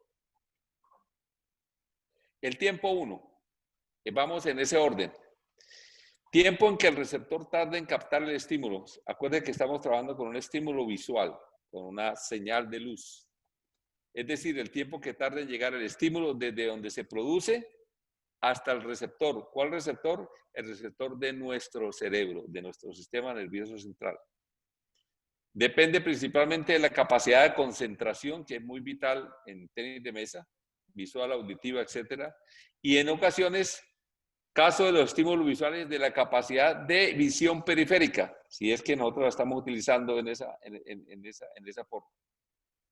Estos factores son, hasta cierto punto de vista, entrenables, estar más atentos, decidir mucho más rápido la acción, tratar de anticiparlo, es entrenable. O sea, este tiempo, este periodo de la reacción es perfectamente entrenable. Tiempo a el receptor. El entrenamiento electrónico es vital para esto. El tiempo 2. Tiempo que el estímulo tarda en recorrer la vía aferente, es decir, desde el receptor hasta la zona del cerebro correspondiente en cada sentido. Él llegó y se depositó en el cerebro en un sistema que se llama el receptor. O sea, alguien que le da entrada al cerebro. Pero del cerebro él tiene que distribuir. Y para distribuirlo tiene que ir a cada sentido, ya sea el sentido visual, un sentido auditivo, en fin. En este caso estamos hablando de que es un sentido visual. Está relacionado con la relativamente constante velocidad de conducción de los nervios sensoriales. Una vez que están en el receptor, ellos distribuyen y operan en los nervios sensoriales. En principio, este aspecto no puede ser afectado por el entrenamiento porque es muy genético. Es decir, depende más exclusivamente del estado de la conducción de los nervios sensoriales, porque esto es transmitido a través de los nervios, como si fuera la red eléctrica que nosotros tenemos. El tiempo 3, tiempo de elaboración de la respuesta, es decir, selección de una respuesta correcta e idónea entre toda la gama de experiencias almacenadas en la memoria. Una vez que ya recorrió, está ahí en los sentidos, bueno, ¿y qué vamos a hacer con esto? ¿Cómo debo yo operar? ¿Cómo yo debo actuar? Ahí es donde viene algo que es una decisión y es la respuesta correcta. Cuando hay suficiente entrenabilidad, la respuesta que se hace es la correcta, cuando hay suficiente entrenabilidad. Cuando no hay suficiente entrenabilidad y nuestro cerebro no tiene el gran menú o el gran volumen de respuestas, entonces vamos a tener errores, nos vamos a demorar más, nos vamos a ubicar menos, las posturas van a ser diferentes, las reacciones, las velocidades corporales van a ser diferentes. En esta fase 3 es la que mejor se puede desarrollar con el entrenamiento. En la selección de una respuesta correcta, esa es la entrenabilidad. Para eso están los robots, para eso está el entrenamiento electrónico, para eso están los estímulos, para eso está la velocidad. Todo eso se puede hacer a través de ese tipo de cosas. Entonces ya llevamos dos aspectos, ¿sí? Entre que yo recibo el estímulo y entra a mi receptor, es entrenable. Cuando se distribuye no es entrenable, pero vuelve a ser entrenable cuando yo decido qué respuesta debo hacer. Si yo debo irme en diagonal, si yo debo avanzar un paso, si yo debo avanzar dos pasos, si yo debo elevar mi brazo, si yo debo llevar la raqueta hacia atrás, hacia adelante, ¿qué es lo que debo hacer? Tiempo 4. Tiempo en que el estímulo tarda en recorrer la vía aferente hasta llegar a la placa motora. Ya estamos llegando a todo lo que es el sistema musculoesquelético. Acuérdense que ahí es donde suceden las contracciones para producir el movimiento. Al igual que ocurre con T2, es un factor muy estable que apenas se puede alterar con el proceso del entrenamiento. En algunas cosas. Estas 4 primeras fases son las que se denominan tiempo de reacción premotriz. Empieza en el momento en que acontece el estímulo y termina en las primeras manifestaciones en las que aparece, por ejemplo, la electromiografía. Cuando la electromiografía me da la señal de que el músculo está actuando, es cuando se cumplió la etapa 4. Antes no. Constituye el 75 o el 85% del total de la reacción total y todavía no hemos hecho el movimiento hasta acá. Esto es muy importante poderlo tener en cuenta en esa parte. Entonces, él desde la decisión que se tome, se envía la señal a través de la energía neural y se le dice a la placa motora. La placa motora es un aspecto supremamente interesante y es que antes de entrar a el músculo para que se contraiga, entra por los tendones o entra por otras vías específicas, llega al músculo cómo debe contraerse. 75-85%. El T5 es el tiempo que tarda en estimularse el músculo, es decir, entró ya, lo tiene el músculo, pero el músculo necesita un tiempo, eso se llama latencia en el músculo, es decir, al iniciar la contracción. Ese es el tiempo inicial. Es lo que se conoce también como tiempo de reacción motriz, fase de ejecución, y abarca desde que el impulso traspasa la placa motora hasta el inicio del movimiento, porque antes de que haya movimiento, tuvo que haber una contracción que debió iniciarse en esta etapa. O sea que la parte de la contracción también es interesante poderlo determinar como tal. Entonces, estamos ante un aspecto bastante interesante desde el punto de vista de la ciencia del control motor, que nos indica que hay cosas que son entrenables dentro de eso. No es que yo vaya más rápido de un punto A a un punto B, no. Es que también hay cosas que están internas en el organismo que pueden hacerlo. Y el organismo y el entrenamiento lo afecta independientemente, solo que hay que tenerlo en esa forma. Para eso se ha diseñado algo fundamental. Usualmente cuando se va a hacer un desplazamiento con los pies, el primer paso es la clave, es el evento crítico. Si yo me demoro mucho en reclutar mis fibras rápidas con respecto a las lentas, pues lógicamente el paso de ahí en adelante es más rápido y llego tarde. O no llego con la suficiente precisión. O tengo que hacer una serie de ajustes, digamos, armónicos y posturales para poder tener en cuenta la acción que voy a ejecutar. Entonces, por eso es importante, fíjense cómo estamos en detalle analizando a través de plataformas de contacto este tipo de acción. Entonces, ¿de qué se trata? A través de una reacción que se hace de un estímulo. Yo lo que hago es pisar la plataforma. Y al pisar la plataforma, pues mido todo el tiempo entre la reacción y el piso de la plataforma. Pero lo estoy haciendo hacia adelante y lo estoy haciendo hacia atrás, porque los desplazamientos en el tenis de mesa son hacia adelante, hacia atrás, lateral derecho, lateral izquierdo. Son todos y todos lo necesitamos. Y a veces nosotros tenemos más dominante un lado, un plano que en el otro. En este caso, entonces, tenemos la plataforma a la acción de la luz, la persona lo que hace es tocar la plataforma muy rápidamente. Entre menos tiempo se demore aquí, mucho más rápido es la persona y mucho más rápido se pone en acción. Eso es lo que se llama el entrenamiento para el arranque biomecánico que hoy en día hay que hacer. Sea algo muy importante en la mayoría de los jugadores que tienen posibilidades y rangos de movimiento y que lo hacen demás, está en este primer paso porque lo hacen muy rápidamente o más rápido que los demás. Este sería hacia adelante, este sería hacia atrás. Vemos que aquí está el estímulo específicamente y va hacia atrás a tocar. También es importante poderlo tener en cuenta. Aquí hay algunos números especiales donde se indica si existe una dominancia en la derecha o si existe una dominancia en la izquierda. Usted dura un tiempo entre que usted obedece a la señal, pisa y el tipo de pisada también. Si es una pisada que emplea demasiado tiempo, tampoco nos sirve porque el cambio de dirección se demora mucho y nosotros necesitamos pisar y cambiar muy rápidamente, que son dos aspectos importantes. El otro aspecto que se puede hacer es hacia la parte lateral, que es otro tipo de desplazamiento que se hace y otro tipo de arranque biomecánico que se tiene en cuenta. Aquí vemos una de las acciones, hacia el lado, hacia atrás, hacia el lado derecho, hacia el lado izquierdo. Y aquí un poco más de cerca, ubicado sobre la plataforma de contacto. Todo eso, pues lógicamente va interconectado en nuestra plataforma Biosaltos, que es la que ejercita eso. Eso fue hecha para esa parte, para este tipo de funciones especiales. Bueno, aquí otros datos específicos donde puede establecer la dominancia. Lo cierto es que a través de tomar muestras hacia adelante, hacia atrás, hacia el lado derecho, hacia el lado izquierdo, yo puedo saber cuál de los lados mi jugador de tenis de mesa es más hábil, es más rápido y cuál más lento. Debo entrenar aquellas que son más lentos, en las cuales me demoro más y a las cuales tengo yo diferencia.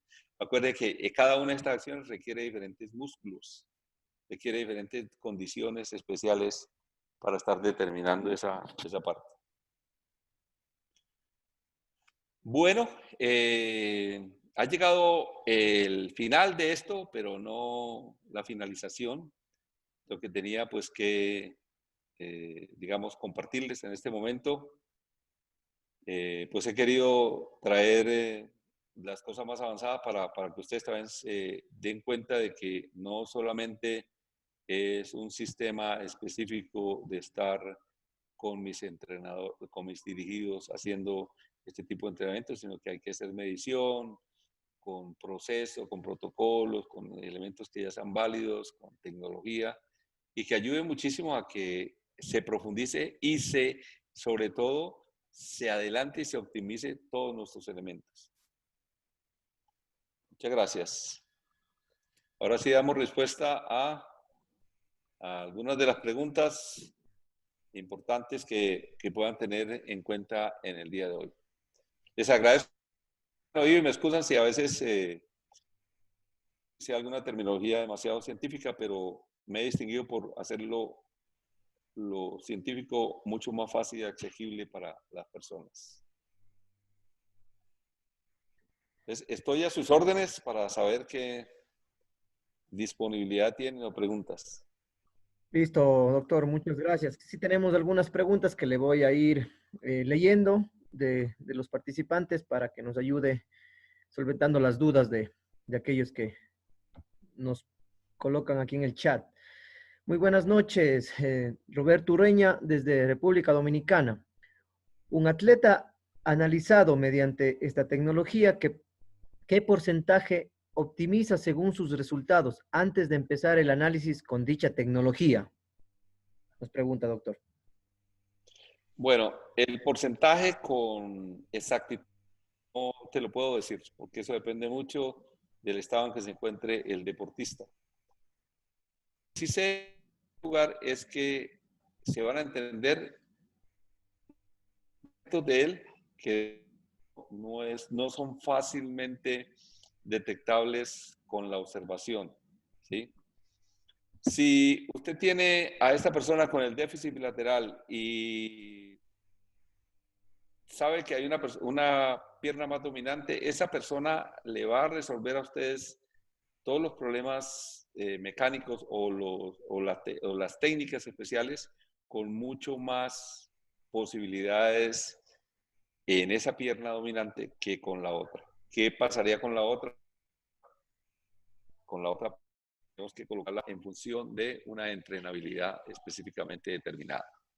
Estamos hablando de la plataforma, estamos hablando de evaluaciones que nos dan a nosotros a entender quién es biomecánicamente realmente esa persona en algunos aspectos específicos.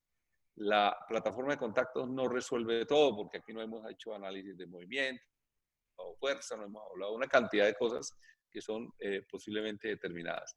Pero lo que yo sí sé es que el aporte es bastante grande.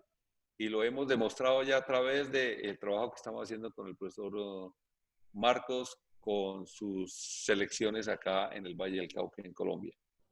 Entonces, eso ayuda muchísimo a entender más también la preparación física y a entender mucho más el tipo de entrenamiento que se haga, para no ir tanto a ciegas, sino ir más bien enfocados en estos datos.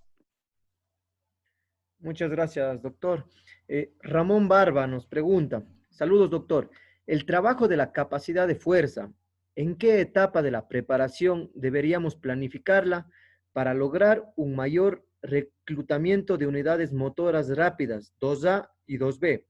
¿Y en qué tiempo se podría observar una mejora? Gracias.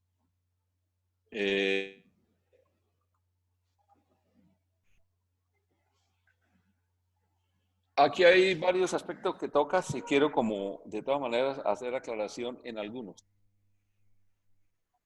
El primero de ellos es que lo que se denomina entrenamiento en fuerza hoy día es como dirigido hacia la fuerza básica, lo que en realidad se convierte en un entrenamiento de la potencia a baja escala, es decir, sin altas dosis de velocidad. Realmente el entrenamiento de la fuerza solo como solo no existe, es decir, es imposible que usted haga un movimiento, cualquier movimiento por muy lento que sea, en la cual no emplee una velocidad, y si emplea velocidad ya está empleando un nivel de potencia. Lo que es en ese entrenamiento de la potencia, cuando se hace de las fibras rápidas para que recluten, uno de los elementos más importantes que ha dado grandes resultados es la pliometría bien llevada, ¿sí? Pliometría a nivel de todos los segmentos, donde sucede un aspecto muy importante. Hay que resolver el problema de la extensión y la contracción muscular, de la extensibilidad de los músculos y la contracción de los músculos, se llama fuerza excéntrica, fuerza concéntrica, pero entre que se hace por ejemplo, cuando yo desplazamiento, lo primero que hago es descender mi centro de masa. Al descender el centro de masa, yo hago una extensión de mi cuádriceps, pero yo también tengo que desplazarme, y para desplazarme tengo que hacer una contracción de mis cuádriceps, y en medio de ellos está un aspecto muy importante que es lo que hay entre la excentricidad y la contracción de tipo concéntrico. Ese híbrido que está ahí es el que hay que atender. Eso se llama índice de elastancia muscular. De elastancia muscular es el que ayuda muchísimo. Entonces, la pliometría es un aspecto muy importante. Por otro lado, si usted evalúa el déficit bilateral tal como lo indiqué, como es un indicador digamos, en qué estado se encuentra el reclutamiento de fibras rápidas comparado con el de las fibras lentas. Y si usted logra rebajar, por ejemplo, encuentra una persona con 18% o menos 18% de déficit bilateral y con su entrenabilidad en pliometría lo logra pasar a 10 y lo logra 8, es muy importante. Nosotros ya hemos hecho más de 5 investigaciones que nos han permitido eso. Y el traspaso que se hace para obtener un descenso del déficit bilateral, es decir, un mejor déficit bilateral o menos déficit bilateral, está abarcado entre 8 semanas de entrenamiento con pliometría. Y efectivamente puede hacerse notablemente. Lo hemos hecho en ese tipo de entrenamientos.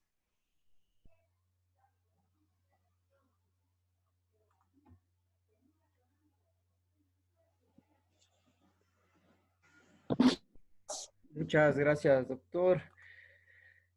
Jocelyn Mendoza, muy buenas noches. ¿Desde qué edades es recomendable aplicar este sistema de evaluación mecánica? Este es recomendable desde muy pequeño, desde los 2 o 3 años de edad. Y de ahí en adelante, no, digamos, implica en edad que nos puede estar demostrando y el reconocimiento de algunos talentos a través de esto. Listo, una pregunta más, doctor, de Pedro Morillo. Buenas noches. ¿Con qué frecuencia puedo realizar el test de resistencia a la fuerza? Nos pregunta. El test de resistencia a la fuerza es usualmente pues un test de bastante intensidad y usualmente tal como se viene planificando a través de los trabajos del profesor Marcos, él usualmente está haciéndolo al principio, hace un monitoreo en el medio del semestre y en la terminación. Y luego cuando es receso vuelve otra vez a hacer esa parte, porque eso cambia, ¿no? Lógicamente el estado del deportista cambia. Estamos hablando de unas 5 o 6 veces por año.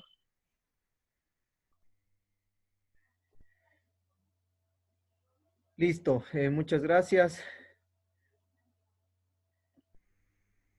Nos preguntan si los tests se pueden realizar cercanos a la competencia. No tendría ninguna función, porque aunque se pueden realizar, sí, porque no tiene ninguna implicación.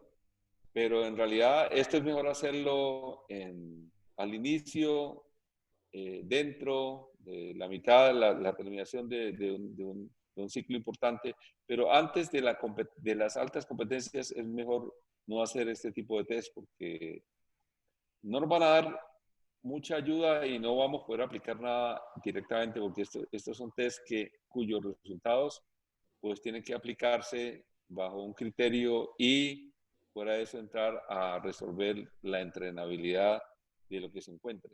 Entonces, no es conveniente hacerlo en esa parte. De pronto, en competencias medianas o competencias de fogueo, sí se puede hacer, pero antes.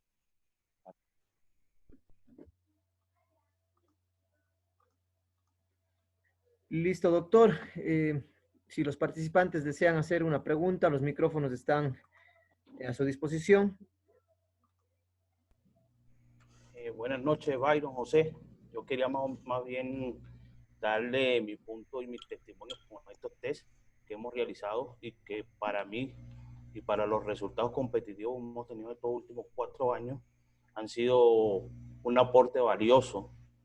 Anteriormente yo lo realizaba, si se puede decir, muy a la antigua, pero una vez llegado a Cali pudimos utilizar las herramientas y todas las tecnologías que viene desarrollando el doctor Acero a través de su instituto, y todos estos test me han dado a mí resultados competitivos porque se utilizan estadísticas probabilísticas y por supuesto esos resultados me ayudan a mí a tener una claridad de cuáles de mis atletas están cercanos a los planes y periodización que yo vengo trabajando.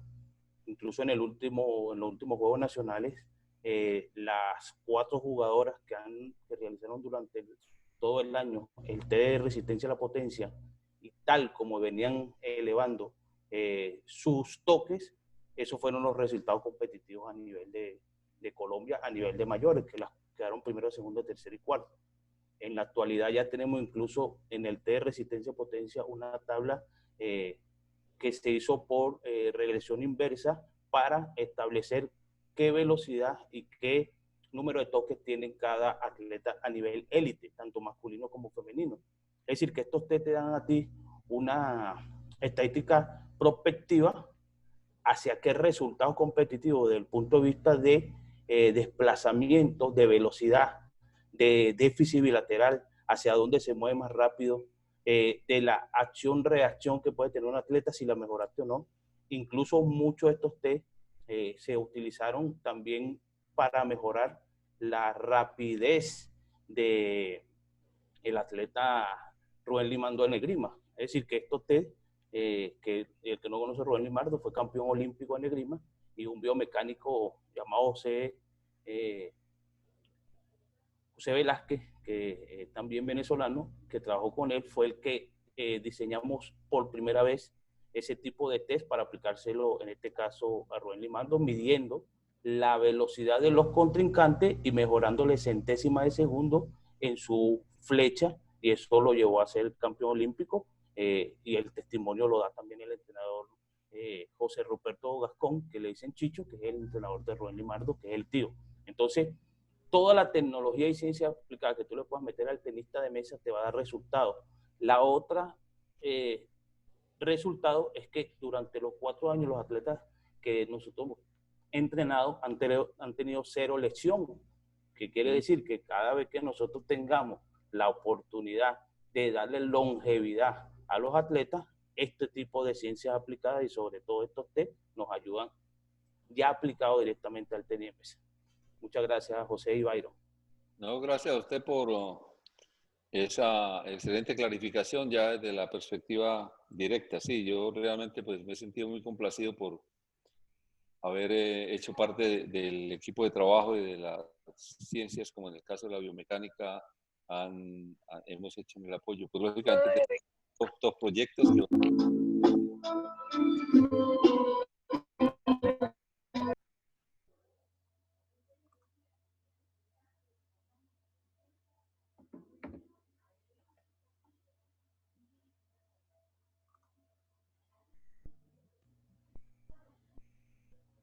José, están sin sonido.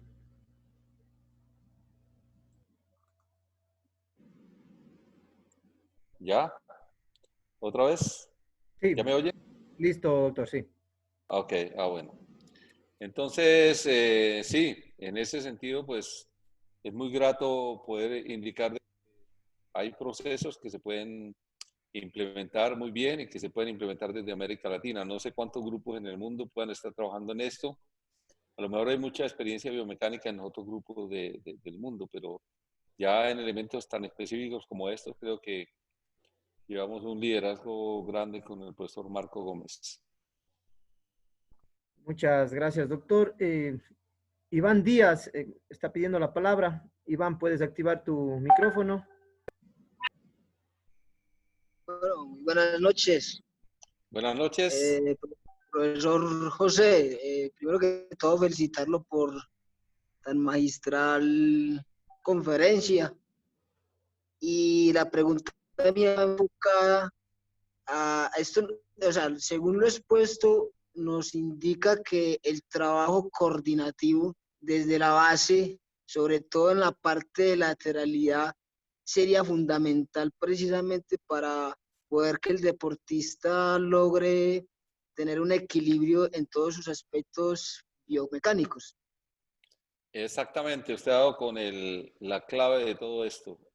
Es decir, si logramos hacer una entrenabilidad y que el deportista apunte a ser íntegro, es decir, usted puede ser muy bueno con su hemisferio derecho, todas las cosas muy bien, pero entonces el hemisferio izquierdo va a estar de pronto en cierta falla cuando haya ciertas exigencias.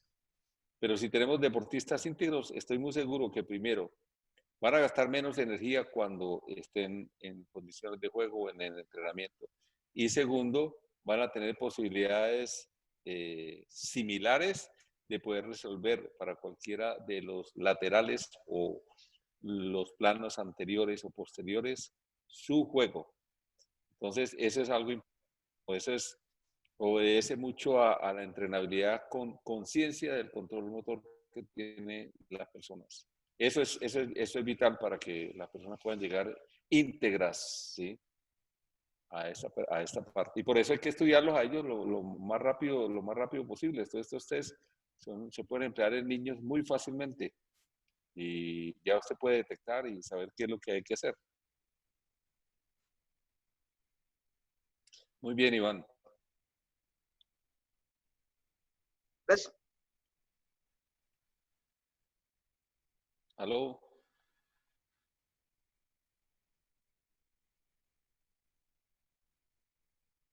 Bueno. Muchas gracias, Iván, por su intervención. Doctor, gracias. Me parece que no tenemos más preguntas, doctor. Muchos agradecen su ponencia del día de hoy. Y pues bueno, a nombre de la Federación Ecuatoriana de Tenis de Mesa, su directorio y el ingeniero Paul Calle, quien lo preside, agradecemos su presencia y su colaboración en este segundo seminario internacional para entrenadores de tenis de mesa. Doctor, le dejo su palabra para que se pueda despedir de los participantes. Muchas gracias. Ok, bueno. Como siempre, esta es una gran oportunidad donde nosotros, las personas que hacemos ciencia desde la realidad y desde la práctica, podemos acercarnos mucho a ustedes y tener una noción diferente. Yo por eso agradezco esta oportunidad de que me han permitido compartir toda esta serie de conocimientos a ustedes y que de pronto les haya podido dejar a alguna que otra inquietud y todo eso. Si les dejé una inquietud, me siento muy complacido con esto. Agradezco mucho al profesor Marcos, a Byron, a la Federación Ecuatoriana de Tenis de Mesa por esta oportunidad. Muy complacido de estar en ello y con el mejor sentido de colaboración para con ustedes. Y esperamos pues que podamos seguir hacia el futuro, seguir compartiendo todos estos avances y detalles. Gracias. Muchas gracias, doctor José Acero, por la intervención del día de hoy. Y pues bueno, simplemente por informarles a los participantes que ahora voy en el chat general, a ponerles los links de los días lunes, martes y miércoles. El día de mañana se enviará también a sus correos la ponencia del día de hoy para que refuercen sus conocimientos y lo revisen si algún tema de algún día estuvo pendiente. Sin más, pues despedirnos y desearles una buena noche y nos vemos el día de mañana en el último día de la semana de este seminario con el profesor Marco Gómez, que continuamos con el tema de la importancia de la biomecánica en el tenis de mesa. Muchas gracias, bendiciones a todos, una buena noche. Ok, gracias a todos. Muchas gracias, buenas noches. Buenas noches. Buenas noches y Buenas bendiciones. noches Nos para vemos todos, mañana. gracias. Muy bien. Buenas noches. Gracias, hasta mañana. Bendiciones a todos. Muchas gracias. Cuídense, amigos. No se porte mal. ¿Qué es pues? Mañana.